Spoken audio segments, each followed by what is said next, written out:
প্রথমে পাইছি ভয় যে এভাবে তো পড়ে আছে, তারপর মাটিতে কেমনে মুখ দেওয়া। তারপরে খেয়াল করলাম যে এই ব্যালেন্স তো আসলে মানে জীবিত বিড়ালেরই পক্ষেই সম্ভব। এবং মাটিতে কেমনে মুখ দেওয়া দেখেন, এই যে এটা ঘুমানোর জায়গা হতে পারে? হ্যাঁ, আর তুমি কে? নিজের পরিচয় দাও,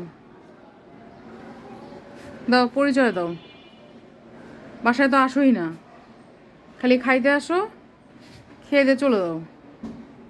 আমি তোমাকে চিনবো কিভাবে?